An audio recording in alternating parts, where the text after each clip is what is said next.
Iglesia, que el Señor te bendiga. Te saludo con la paz del Señor Jesucristo en este día sábado. Bueno, como lo hago en cada uno de los mensajes, te transmito este deseo de mi corazón. Espero que estés buscando de Dios, que te estés preparando, porque realmente el Señor viene, ¿sí? Estamos en el final de los tiempos. Espero que lo puedas comprender. Espero que puedas entender que realmente el tiempo en el que vivimos es el final, cerca, muy cercano, más que nunca, ¿sí? Hablando tal vez en alguna oportunidad con hermanos, uno se pone a especular, bueno, falta tanto, falta esto otro, pero hay una gran realidad. El mundo entero, lo que está viviendo, lo que está sucediendo, habla de qué tan cerca estamos de que el Señor venga, porque hay señales que hablan de su venida. Seríamos necios si miráramos hacia otro lado pensando que tenemos todavía una vida por delante. No seamos necios. Si el Señor nos permite tener una vida por delante, sabemos lo que tenemos que hacer, servirlo con toda nuestra pasión, con todas nuestras fuerzas. Pero si ese tiempo no lo tenemos, mejor que estemos preparados para cuando Cristo venga, ¿sí? Te invito a abrir la palabra de Dios en Jeremías, capítulo 10. Jeremías 10, 17. Una de las cosas que tenemos que entender los que predicamos la palabra, los que enseñamos la palabra de Dios, los pastores, los predicadores, ¿sí? Es de que el mensaje que tenemos que traer es el que Dios quiere que nosotros traigamos. Porque el mensaje tiene que venir de Dios, no de nosotros. Porque nosotros podríamos elegir mensajes cálidos, lindos y agradables, porque eso es lo que busca la mayoría, ¿sí? Eso es lo que se espera escuchar y eso es lo que le gusta a la mayoría transmitir. Entonces, cuando el Señor nos habla, en especial cuando observamos que la palabra esa puede llegar a incomodar, hay dos tipos de reacciones, hablando de los predicadores, de los pastores. Una es mirar hacia el otro lado y armar nuestro propio bosquejo de predicación y transmitir ese mensaje. Y otra es la realidad de a lo que nos llamó Dios, ¿sí? Que es hablar la palabra tal cual como Él nos pide que la hablemos. Incomoda, porque realmente cuando el Señor nos habla, nos va a incomodar, nos va a poner en una situación de decisiones determinantes, pero eso es porque Dios nos ama. Y como Dios nos ama, nos quiere mostrar nuestra realidad, la realidad de su iglesia, para que su iglesia, hoy que aún está a tiempo, pueda tomar decisiones, ¿sí?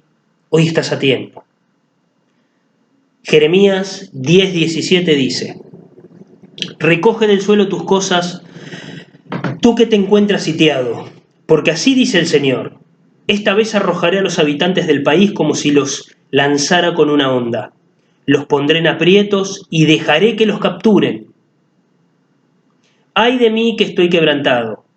Mi herida es incurable, pero es mi enfermedad, y me toca soportarla. Devastada está mi carpa y rotas todas mis cuerdas. Mis hijos me han abandonado, han dejado de existir. Ya no hay nadie que arme mi carpa y que levante mis toldos. Los pastores se han vuelto necios, no buscan al Señor. Por eso no han prosperado y su rebaño anda disperso. Escuchen, llega un mensaje. Un gran estruendo viene de un país del norte, que convertirá las ciudades de Judá en guarida de chacales y en montón de ruinas. Señor, yo sé que el hombre no es dueño de su destino, que no le es dado al caminante dirigir sus propios pasos. Corrígeme, Señor. Y este es el deseo de mi corazón, que el Señor nos corrija, ¿sí? Para que nos salvemos. Corrígeme, Señor, pero con justicia. Y no según tu ira, pues me destruirías. Derrama tu furor sobre las naciones que no te reconocen, y sobre las familias que no invocan tu nombre, porque se han devorado a Jacob, se lo han tragado por completo y han asolado su morada. Esta es la palabra que vino a Jeremías de parte del Señor. Atiende a los términos de este pacto. ¿Qué pacto? Bueno, vamos a hacer lo que hacemos siempre. ¿Qué pacto? Acá lo tenés, el pacto. Lo que Él te dejó escrito.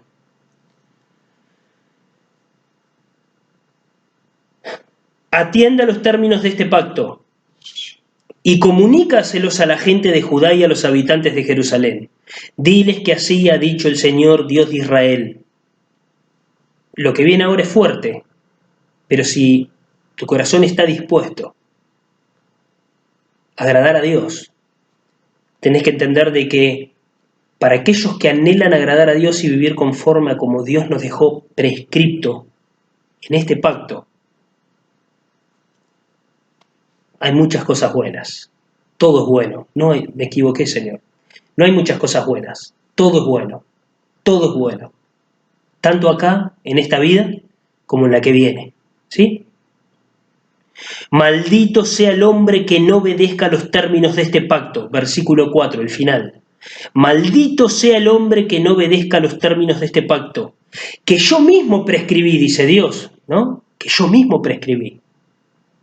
A los antepasados de ustedes, el día que los hice salir de Egipto, quiero aclararte que si bien esta palabra fue para el pueblo del pueblo de Dios, ¿sí? Que fue a ellos a los que sacó de Egipto, yo quiero que vos te refresques la memoria por un instante, que vos, antes de estar en este camino, antes de estar en las manos de Dios, tu vida estaba en el Egipto espiritual, que es el mundo, ¿sí? Entonces esta palabra, así como fue para ellos, hoy es perfectamente dirigida, milimétricamente para nosotros, ¿sí? Que antes estuvimos en Egipto, el Egipto espiritual, el mundo, pero hoy estamos en las manos de Dios. De esa caldera para fundir hierro, que literalmente funde hasta lo más fuerte. Les dije, obedézcanme y cumplan con todo lo que les prescribo, y ustedes serán mi pueblo y yo seré su Dios. Y el verso 5 lo voy a leer.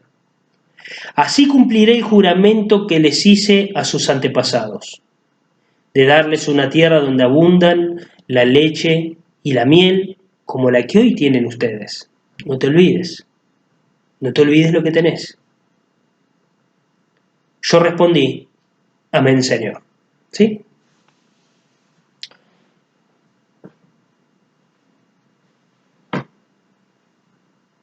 Ayer hablando con algunos, bueno, uno obviamente habla con los hermanos, y ayer hablando con ellos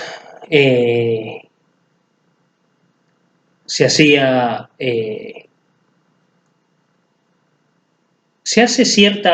se recapacita, ¿no?, sobre ciertas cosas, y una de las cosas en las que recapacitábamos era en qué tiempo se está viviendo hoy, ¿no? ¿Cuánto queda por delante? Más de una vez en esas conversaciones, ¿no?, tanto sea telefónicamente o en algún momento ahí cara a cara con nuestros hermanos, ¿no? Hoy con todo lo que está pasando está eso como postergado, ¿no?, el estar juntos, pero nosotros que trabajamos y que estamos cerca de la gente ayudándola, ¿no? Uno habla continuamente con los hermanos y una de las cosas que me ha llamado la atención es de que más de una vez en medio de esa conversación se nombran cosas como, se hablan ciertas cosas que hacen ver como que la venida del Señor es muy lejana, ¿sí? Es como que se piensa que cuando nosotros pasemos, tal vez nuestros hijos, y obviamente que no está en nosotros decir cuándo va a venir el Señor, porque realmente la palabra de Dios dice de que el único que sabe cuándo el Señor viene es Dios. El único que sabe cuándo va a venir Cristo es el Padre. Lo dijo mismamente Jesús. Jesús dijo de que el único que sabe ese día y esa hora es el Señor. Pero sí el Señor nos dejó señales que hablan qué tan cercana es la venida de nuestro amado Señor Jesucristo. Y yo les voy a decir algo. Es obvio que como no está en nosotros saberlo, podemos tomarnos nosotros la atribución de decir 30, 40 años, lo que sea, pero miren, las señales, lo que vos estás viviendo hoy, lo que yo estoy viviendo hoy, las limitaciones que hoy tenés a nivel mundial, no hablan de que las cosas están bien. Es obvio que se puede llegar a poner peor, y eso va a demostrar quién es fiel a Dios y quién no. Pero hay algo que tenemos que entender. Estas señales hablan más que nunca que el Señor viene. Y lo que acabamos de leer en Jeremías literalmente nos muestra el deseo de Dios, el deseo ferviente de Dios, porque por eso Dios exhortaba y por eso Dios exhorta. El deseo de Dios es de que estés firme, el deseo de Dios es que estés velando, buscando. El deseo de Dios es como dice en el último versículo. El versículo 4 dice: obedézcanme y cumplan con todo lo que les prescribo, y ustedes serán mi pueblo, y yo seré su Dios. Este es el llamado de Dios en este día. El llamado de Dios en este día es: busquémoslo con todas sus fuerzas. Más de una vez ha surgido preguntas, y son preguntas muy frecuentes, que los seres humanos se hacen. ¿Por qué el dolor? ¿Por qué el sufrimiento? ¿Por qué la tristeza? ¿Por qué la pobreza? Bueno, posiblemente esta es una pregunta muy difícil de contestar para el que no conoce la palabra de Dios, pero la palabra de Dios sí tiene la respuesta. La razón del sufrimiento del ser humano, la razón de los sufrimientos, es porque el hombre decidió mal, desde el inicio. Si ustedes van a Génesis capítulo 2, que es donde Dios marcó los parámetros de cómo el hombre tenía que vivir, ya desde ese inicio nos muestra de que el hombre, las decisiones que tomó desde el principio fueron malas. Entonces, cuando nos preguntamos ¿por qué, Señor, el dolor? ¿Por qué el sufrimiento?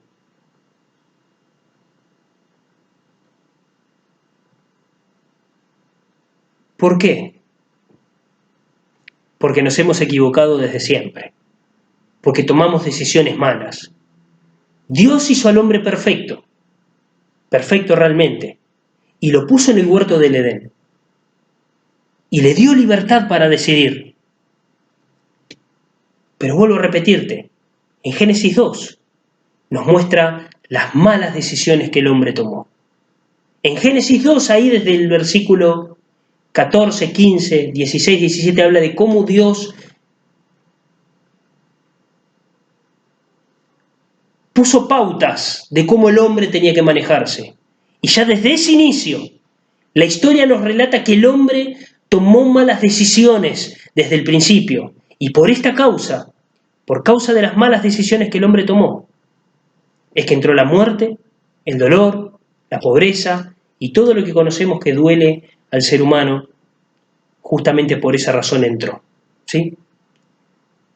Una cosa que nosotros no tenemos que olvidar y que tenemos que tener siempre presente. Dentro de cualquier institución, a nivel humano, hay reglas que se deben cumplir. Simples instituciones humanas, manejadas por hombres, hay reglas que se deben cumplir. En un colegio hay reglas que los alumnos deben cumplir.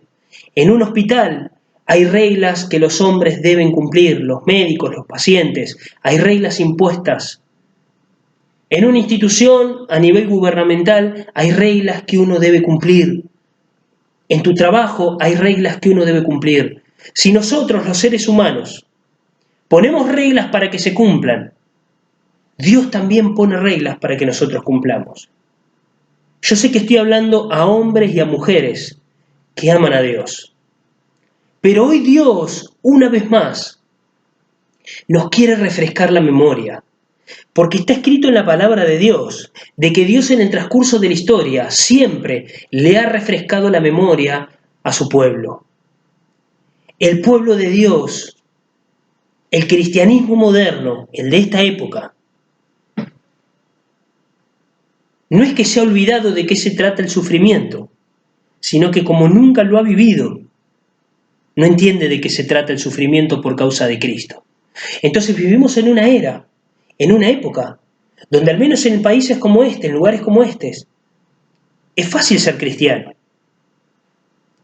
Es fácil decir que somos cristianos. Pero hay algo que tenemos que entender.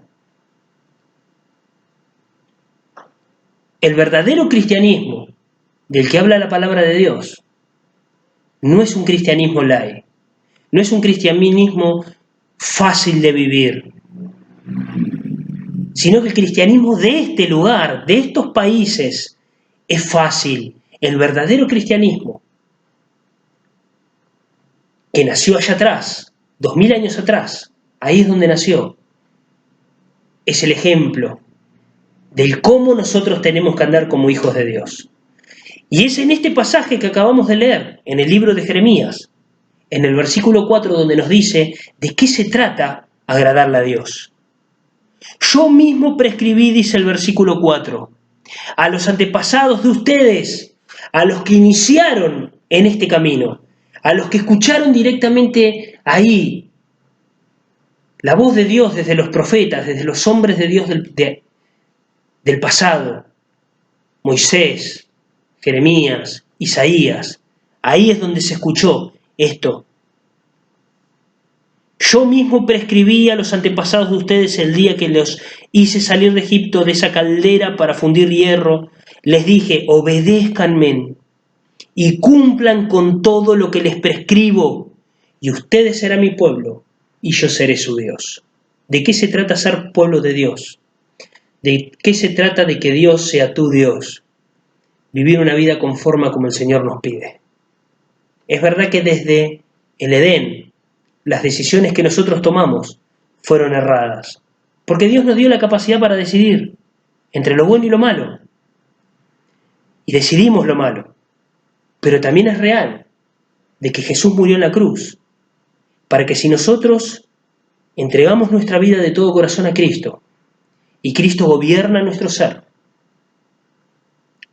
nosotros seamos ese pueblo santo, ese pueblo amado por Dios, que cuando venga Cristo, en muy poco tiempo, sin saber día ni hora, no lo sabemos, pero que las señales sí nos hablan que es en poco tiempo, estemos con Él.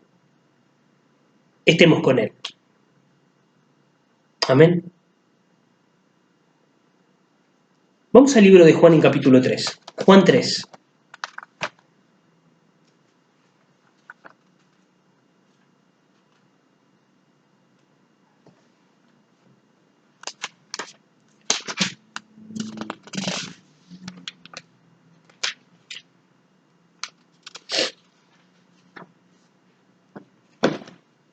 Juan 3, versículo 16.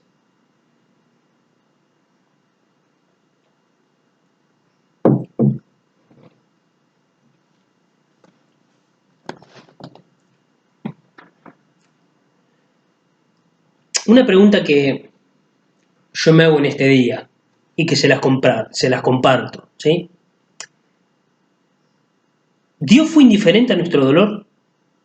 No, Dios no fue indiferente a nuestro dolor. Versículo 16 dice, porque tanto amó Dios al mundo, que dio a su Hijo unigénito, para que todo el que cree en Él no se pierda, sino que tenga vida eterna. ¿Qué significa creer en Él? Decir, creo en Dios, creo en Jesucristo. Nosotros entendemos, los cristianos, de que creer en Dios, creer en Él, es vivir conforme a como Dios quiere que vivamos. Hoy nuevamente, el llamado de parte de Dios es de que vivas como Él te pide, conforme a su palabra. Él anhela que vos vivas conforme al deseo de Dios. Eso es lo que quiere Dios, que vivamos de esta manera. Ahora, cuando nuestras decisiones son erradas, cuando nuestras decisiones son equivocadas, desviadas del plan de Dios, lo que sucede alrededor nuestro es que las cosas comienzan a funcionar mal, porque de eso se trata vivir una vida sin Dios. De eso se trata vivir una vida sin la llenura de parte de Dios. Habla de vivir apartados de Él. Una vez alguien me dijo, pastor, pero si yo soy cristiano, ¿por qué sigo sufriendo? ¿Por qué sufro? Si yo me entregué de todo corazón a Cristo, ¿por qué sigo enfrentando dolor? Bueno, hay algo que tenemos que entender, y es de que porque nosotros seguimos sujetos a las leyes de Dios, a las leyes que Dios impuso. Mateo 7:24 es un pasaje que nos habla de que tanto los justos como los injustos, los sabios como los necios, los prudentes como los imprudentes, pasan por momentos complicados. Pero el que está en Cristo, el que realmente, como dice el libro de Jeremías, permanece en la ley de Dios, guarda la ley prescripta por Dios, poniéndola por obra, ese es pueblo de Dios, ese es hijo de Dios. Mateo 7:24, vamos a ver la historia, el relato, la enseñanza de Jesús.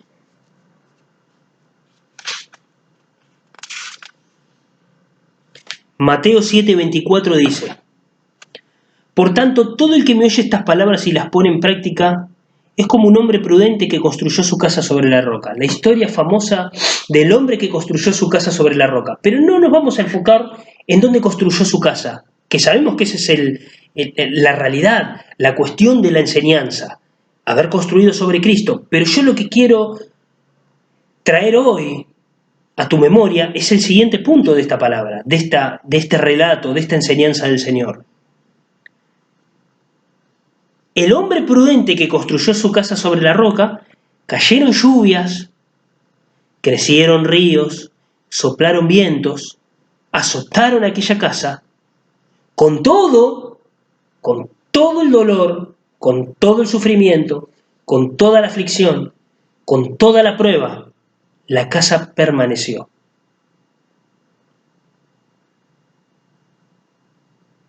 No se derrumbó. Pero todo el que oye estas palabras y no las practica, como dice en Jeremías, guardar la ley prescripta, es comparado a un hombre insensato o necio que construyó su casa sobre la arena, vino la lluvia, vinieron los vientos, sopló con ímpetu, golpeó contra ella y fue derribada. ¿Cuál es el resumen de la enseñanza de este pasaje? Que más de una vez lo hemos usado, más de una vez lo hemos estudiado, pero hoy yo quiero sacar esta riqueza de él. Tanto el sabio como el necio, el prudente como el imprudente, pasa por situaciones adversas, por situaciones difíciles, por dolor, por sufrimiento, por muerte, por tristeza. Todos, ambos, pero ¿quién permanece? El que guarda su palabra. Los momentos difíciles van a venir. ¿Queremos engañarnos a nosotros mismos y pensar que falta toda una generación para que Cristo venga? Hagámoslo. Hagámoslo. Pastor, ¿cómo engañarnos? Pero quién sabe, y si faltan 2, 3, 10, 20 generaciones, si faltan, faltan. Pero nosotros tenemos que entender esto. Cuando el apóstol Juan, desde la isla de Patmos, escribió el libro de Apocalipsis, este libro fue terminado de la siguiente manera: y la iglesia diga, ven, sí ven, Señor Jesús. 2000 años atrás, la iglesia fue aconsejada por el Espíritu Santo, por el mismo Dios, que le diga al Señor que ya venga, aunque aún faltaban 2000 años. ¿Saben qué hubiera dicho Juan hace 2000 años atrás a cualquiera que dijera falta un montón? No podés ser tan negligente en pensar que falta tanto cuando el mismo Señor dijo a su iglesia que anhele su venida ya mismo. Porque ese es el llamado de alerta de Dios. Que si pensás que falta mucho, hay negligencia. Es obvio que hace 2000 años atrás, cualquiera hoy en día podría decir, pasaron 2000 años, totalmente. Pero el verdadero cristiano, durante todas esas generaciones que ocuparon esos 2000 años, si realmente le creyeron a Dios, cada una de ellas le dijo a Dios, sí ven Señor Jesús. Y eso es lo que decimos hoy, más que nunca, porque todas las pruebas que tenemos delante de nuestros ojos, todas las señales muestran de que estamos más cerca que nunca de que Cristo venga. No seas necio, no seas necio, porque puede venir de repente, cuando menos te lo esperes. Jeremías nos habla de la realidad de todo aquel que no quiere escuchar a Dios, de la realidad de aquel hombre que no quiere escuchar a Dios.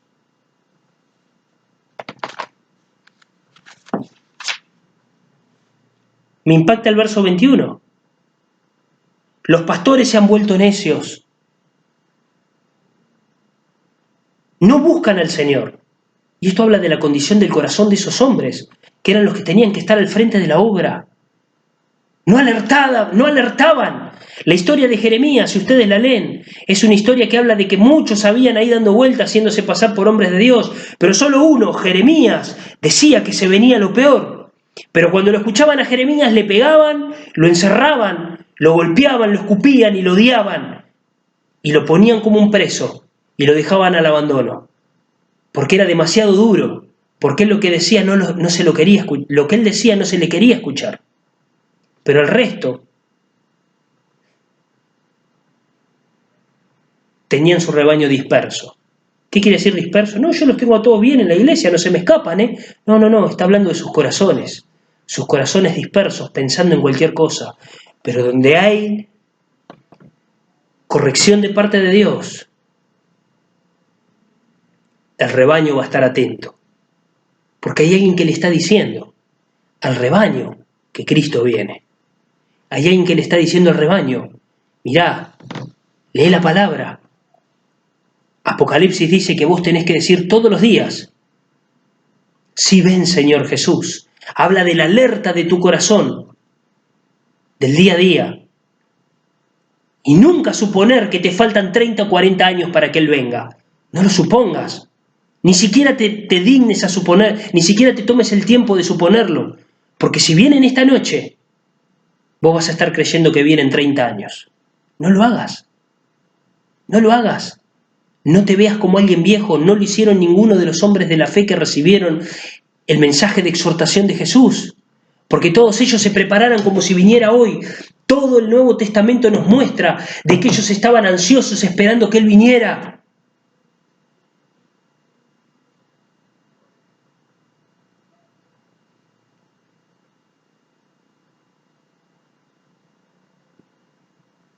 ¿Se entiende? Espero que lo puedas comprender. Espero que puedas comprenderlo. Dios necesita que te afirmes.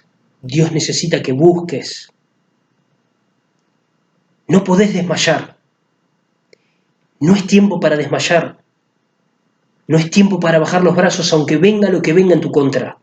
Aunque suceda lo que suceda alrededor tuyo. Es tiempo de sujetarte a Dios, de sujetarte fuertemente de Él, de sujetarte a su palabra, de poner por obra su verdad. Como dice acá, obedézcanme y cumplan con todo lo que les prescribo, y ustedes serán mi pueblo y yo seré su Dios. Verso 4, capítulo 11 de Jeremías. Obedezcan y cumplan con todo lo que les prescribo, y ustedes serán mi pueblo y yo seré su Dios. Está claro. Segunda de Corintios 4.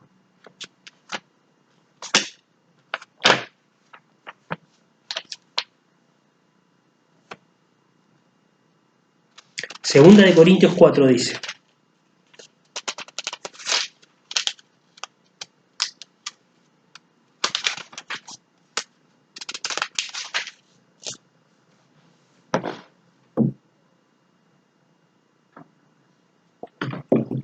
Segunda de Corintios 4, verso 16. No bajes tus brazos, no te desanimes.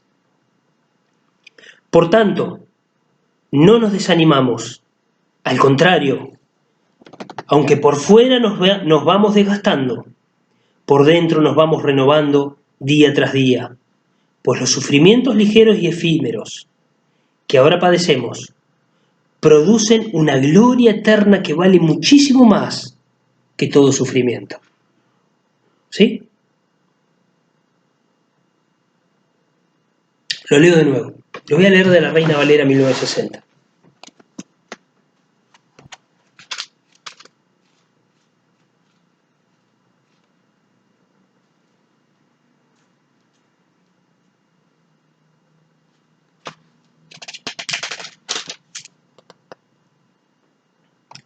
Por tanto, no desmayamos. Antes, aunque este nuestro hombre exterior se va desgastando, el interior, no obstante, se renueva de día en día, porque esta leve tribulación momentánea produce en nosotros un cada vez más excelente y eterno peso de gloria. Amén. No bajes los brazos.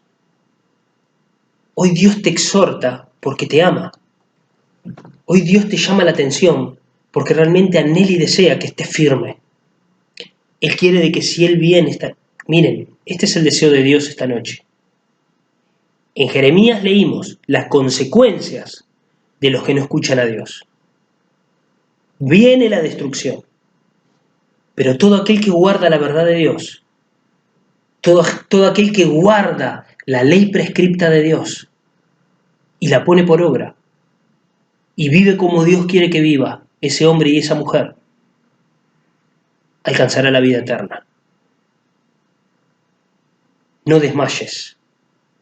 No es tiempo para desmayar, es tiempo para estar firme. Es tiempo para buscar a Dios. Amén. Vamos a orar.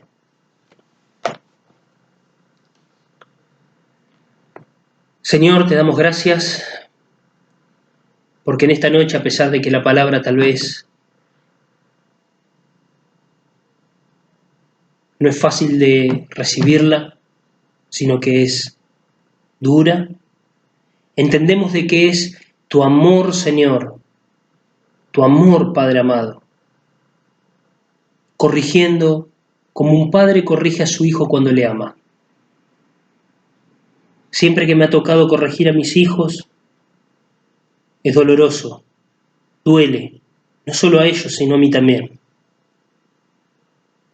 Pero es para que ellos se enderecen, es para que ellos el día de mañana sean un hombre y mujeres que aman el camino correcto.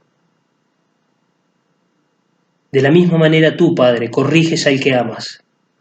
Por eso entendemos que si bien esta palabra es media difícil de recibirla, porque duele, porque tal vez nos preguntamos, ¿y pero qué más tengo que hacer? Yo sé que este mensaje, Señor, si viene de ti, es el que va a despertar en cada uno de nosotros ese anhelo de buscarte con mayor fuerza. Es el que va a despertar en nosotros ese deseo de cambiar lo que debe ser cambiado. Nosotros entendemos, Señor, de que la eternidad es real y que no hay nada más importante para el ser humano que vivir esa eternidad junto a ti, Dios. Libra a tu iglesia del mal y de la tentación. Libra a tu iglesia de la prueba. Fortalécela. Pero como es necesario que pasemos por ella, danos la fortaleza para vencer. En el nombre de Jesús. Señor, inúndalos del poder de tu Espíritu Santo. Ayúdales a comprender de que tú corriges a todo aquel que amas. Y hoy nos estás corrigiendo una vez más, porque tu amor es grande. Porque como dice tu palabra, mandaste a Jesús, tu Hijo unigénito, a morir en la cruz para que todo aquel que cree en Él tenga vida eterna. Ayúdanos a vivir conforme a lo que quiere decir realmente la palabra creer. Esa palabra creer, esa palabra que es la palabra fe para nosotros, habla de esa constancia y esa perseverancia en tu verdad, Señor, que es tu palabra santa, Señor. Ayúdanos a tener los ojos puestos en tu verdad, en el nombre de Jesús. Señor, guárdalos y cuídalos en este día. Guíalos durante todo el resto de esta semana, Señor, y protégelos en el nombre de Jesús. Yo te doy gracias porque sé que tú haces la obra. Y lo que te pido en esta hora, Señor, antes de terminar con este mensaje, es que fortalezcas desde la cabeza hasta la planta de los pies a tu iglesia, Señor. Fortalece a tu iglesia para andar conforme a tu deseo. Enciende el fuego, la potencia de tu espíritu en ellos, para que puedan andar conforme a tu voluntad, sin desviarse ni a la izquierda ni a la derecha de ella. En el nombre de Jesús. Amén y amén. Que Dios te bendiga grandemente. Recibí la palabra. Tal vez sea difícil de recibirse, pero recibíla. Porque Dios corrige y castiga a todo el que ama. Y esa palabra castiga no es el castigo que nosotros imaginamos como hombres, sino que es un castigo que es para bien. Es cuando Dios te corrige duramente y si bien te duele, es el que si vos prestás tu oído y permitís que tu corazón sea sensible a esa exhortación de Dios, te va a llevar al cambio. Maranata, el Señor viene, prepara tu vida.